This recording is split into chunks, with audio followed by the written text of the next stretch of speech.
dans cette capsule pédagogique dans le cadre de votre formation hygiène alimentaire.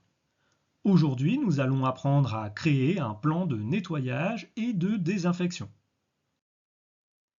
Tout d'abord, commençons par définir ce qu'est un plan de nettoyage et de désinfection.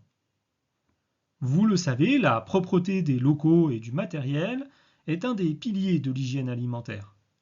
Le plan de nettoyage et de désinfection, également appelé PND, détaille la façon de nettoyer chaque élément d'une cuisine professionnelle. À cette étape, il est d'ailleurs important de rappeler la différence entre le nettoyage d'une part et la désinfection d'autre part. Le nettoyage consiste à éliminer les souillures d'une surface, qu'elle soit solide ou liquide. La désinfection, quant à elle, consiste à détruire les micro-organismes présents sur une surface. Il est également important de garder en mémoire que la désinfection ne peut être réalisée sans un nettoyage préalable. Voyons à présent la première étape de création du PND. L'étape 1 consiste à lister les surfaces et le matériel présent dans votre cuisine. Par surface, on entend les murs, sols, plafonds, caniveaux, portes et fenêtres. Le matériel, quant à lui, correspond au mobilier et aux ustensiles présents dans votre cuisine. Passons maintenant à l'étape 2. Il s'agit à présent de déterminer, pour chaque élément listé, la fréquence de nettoyage, à chaque fin de service, une fois par jour, une fois par semaine. Évidemment, plus les surfaces sont susceptibles d'être en contact avec les denrées alimentaires, plus la fréquence de nettoyage sera raccourcie. Ensuite, les outils tels que balai-brosse, lavette, raclette, centrale de nettoyage, utiles au nettoyage de la surface. Ensuite, les produits à utiliser. Un détergent, un désinfectant, peut-être une pastille pour un four auto-lavant. Enfin, il convient de déterminer la méthode, c'est-à-dire l'ordre dans lequel vont être réalisées les actions.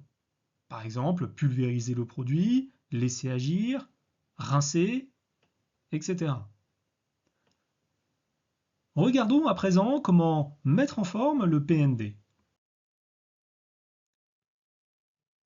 Nous vous recommandons le format tableau.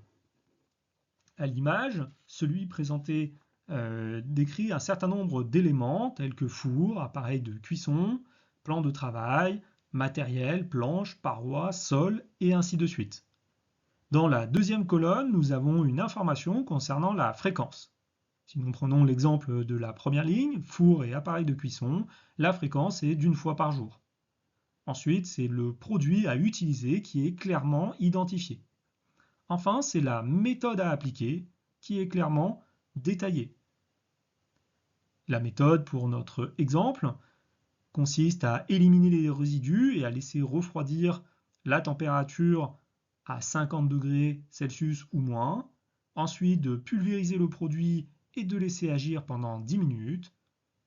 Ensuite, il convient de brosser à l'aide d'une lavette ou d'une brosse et de rincer à l'eau claire. Nous vous recommandons d'utiliser des mots-clés et des pictogrammes à la place des phrases qui ne sont généralement pas lues. À présent, listons les éléments à retenir pour créer un PND. Tout d'abord, le PND regroupe les procédures de nettoyage et de désinfection validées par l'entreprise. Le PND doit être appliqué par l'ensemble du personnel pour garantir une standardisation des procédures et du niveau d'hygiène. Les actions réalisées doivent faire l'objet d'une traçabilité sur une feuille papier ou sur une tablette si vous êtes équipé. De la même manière, les anomalies et les mesures correctives doivent faire l'objet d'une traçabilité. Le PND doit être intégré au plan de maîtrise sanitaire de l'établissement. Le PND doit être mis à jour à chaque changement de matériel, de produits chimiques, d'aménagement. Le PND peut être affiché sur les parois des zones de travail, format A4, en couleur. La feuille doit être plastifiée pour qu'elle soit préservée des souillures. Enfin, Il est intéressant de valider l'efficacité du PND en réalisant des prélèvements de surface volontaires à une fréquence qu'il vous appartient de déterminer. Évidemment, en cas de résultat non conforme, vous veillerez à mettre à jour votre PND. Vous savez à présent tout sur le PND. Eh bien, c'est désormais à votre tour de créer le vôtre et nous vous disons à bientôt sur fort.fr.